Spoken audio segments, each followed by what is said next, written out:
안녕하세요 여러분, 반갑습니다. 오늘은 근거리 병사와 원거리 병사에 대해 알아보도록 하겠습니다. 여러분께서 가장 많이 질문을 해주는 것 중에 하나인데, 어떤 병사가 좋은지, 어떤 병사를 써야 하는지 많이 물어보시는데요. 무엇이 정답인지 한번 알아보도록 하겠습니다. 먼저 화면에서 보이시는 근거리 유닛의 이름은 티어, 즉 레벨에 따라 이름은 조금씩 다르게 붙습니다. 이 점 참고하시고 들어주시면 되겠습니다. 화면의 첫 번째와 네 번째에 있는 헬킹과 지옥 탱크는 팩토리에서 생산이 되는데요. 보이시는 것처럼 헬킹은 12티어, 탱크는 11티어입니다. 그럼 어떤 걸 써야 될까요? 쓸 수만 있으면 당연히 12티어인 헬킹을 쓰는 게 좋겠죠? 그리고 이 두 가지 병종은 가장 큰 차이로, 헬킹은 한 마리의 유닛 수량이 10을 먹습니다. 반면에 헬킹의 절반인 5를 탱크가 먹습니다.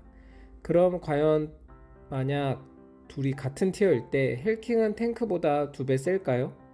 일단 질문 자체가 비교 성립이 되지 않습니다. 왜냐하면 탱크와 헬킹은 같은 티어에서 나오지 않기 때문입니다. 탱크는 항상 캐논과 한 세트로 나오고, 헬킹은 오토바이와 한 세트로 나옵니다.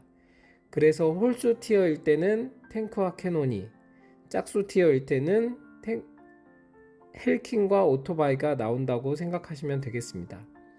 그럼 어떤 걸 써야 될지요? 네, 당연히 높은 티어의 병사를 쓰는 게 가장 좋습니다. 헬킹 같은 경우엔 특수 스킬로 방어 태세라는 스킬이 있고, 전투 중 피격 데미지가 8초 단위로 감소되어 4초 동안 최대 34% 감소하는 스킬이 있고, 탱크는 방탄 아머라는 스킬로 데미지를 받으면 31%의 확률로 50%의 데미지를 차단합니다.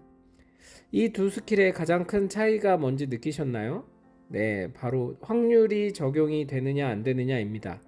그래서 확률이 적용 안 되는 확정적인 헬킹이 조금 더 좋은 유닛이라고 보여집니다. 그럼 이제 캠프에서 생산되는 솔저를 한번 살펴보겠습니다. 11티어가 가장 높은 티어인데요. 특수 스킬론 홈가드라는 스킬이 있습니다. 스킬 설명을 읽어보면 방어전에서 피격 데미지가 어쩌고 저쩌고 있습니다. 자, 여기서 또 알아채신 분이 있을까요? 네, 그렇습니다. 솔저는 방어전에 특화된 근거리 유닛입니다. 그러므로 공격 갈 때 솔저를 데리고 가면 특수 스킬이 발동되지 않습니다. 이 점 참고해 주셔야 될 것 같습니다. 그리고 워크샵에서 생산되는 아머병에 대해 알아보겠습니다. 유닛 개수는 2를 차지하고 있고, 특수 스킬론 데미지 반사가 있습니다. 핵과금 유저들이 많이 애용합니다. 그럼 같은 12티어 중에 아머병과 헬킹 어떤 걸 써야 될까요? 먼저 방어에 관계된 스탯인 방어력과 체력을 보면 단순하게 유닛 차이를 이용해서 헬킹의 스탯을 5로 나눠 보겠습니다. 왜냐하면 아머병은 유닛이 2가 적용이 되고 헬킹은 10이 적용이 되니까요. 그럼 헬킹의 HP는 22,260인데 아머병은 4,542로 아머병이 조금 더 높습니다. 방어력은 헬킹이 1380, 아머병은 282로 아머병이 조금 더 높습니다. 하지만 스킬은 헬킹은 방어 스킬, 아머병은 공격 스킬이기 때문에 방어만 본다면 헬킹이 확실한 우위라고 볼 수 있겠습니다. 결론은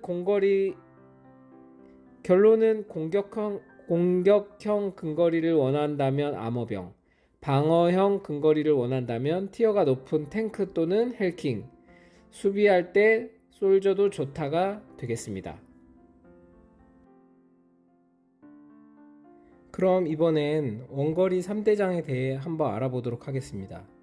먼저 가장 오른쪽에 보이는 울티마 EMP 캐논, 38레벨 워크샵에서 12티어로 생산할 수 있는 원거리 최강의 유닛입니다.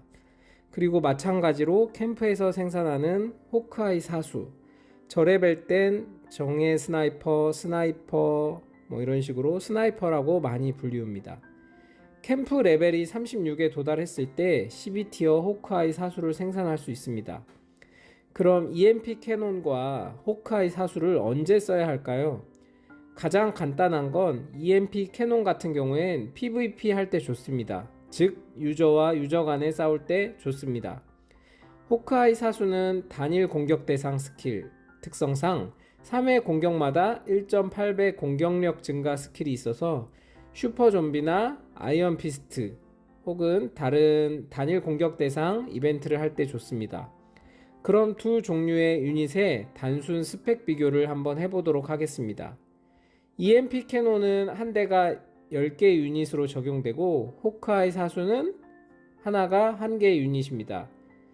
즉 호크아이 사수 10명이 있어야 EMP 캐논 하나랑 동일하다고 볼 수 있습니다. 그럼 공격력만 봤을 때 캐논이 2846, 호크아이가 279, 결론은 EMP 캐논 승리. 전투력으로 보면 캐논이 152.9, 호크아이가 13.9로 10으로 나눠봤을 때 EMP 캐논이 절대적으로 좋습니다. 이거는 생산하는 건물에서 오는 레벨 차이가 있기 때문에 어쩔 수 없는 것 같습니다. 스킬 또한 EMP 캐논은 3회 공격 시마다 최대 3개체를 공격할 수 있는 멀티 에로우 같은 느낌의 스킬이고 호크아이 사수는 단일 공격밖에는 안 되고요. 또 다른 유닛인 종말 캐논과 호크아이 사수 비교를 정말 많이 합니다. 이 비교는 11티어, 12티어에만 있는 게 아니고 저레벨 티어일 때도 뭐가 좋은지 의견이 정말 분분한데요. 단순 스펙 비교를 한번 해보면 종말 캐논 같은 경우에 종말 캐논 한 대가 유닛 5개로 적용이 되고 공격력이 1205입니다. 그럼 12티어 호크아이 사수와 비교해보면 호크아이 사수는 공격력이 219입니다. 공격력은 종말 캐논이 조금 더 우수하지만 전투력을 비교했을 때는 종말 캐논 같은 경우에는 58, 호크아이 사수 같은 경우에는 13.9입니다. 따라서 호크아이 사수가 좀 더 좋다고 할 수 있겠습니다. 저 같은 경우에 무조건 높은 티어의 병사를 선호합니다. 여러분 생각도 궁금하긴 합니다. 마지막으로 오토바이가 있는데요. 중거리 병종으로 중거리 유저분들이 많이 사용하지만 이동 속도가 에이지 오브 오리진에 나오는 모든 병종 중에서 가장 빠르기 때문에 한 부대 정도 운영하시면 여러모로 쓸 일이 많은 녀석입니다. 오늘 이렇게 여러분과 병사의 종류와 전투력에 대해 알아봤는데요. 도움이 되셨다면 구독과 좋아요 눌러주시고 연맹의 홍보도 많이 부탁드립니다. 감사합니다. 안녕.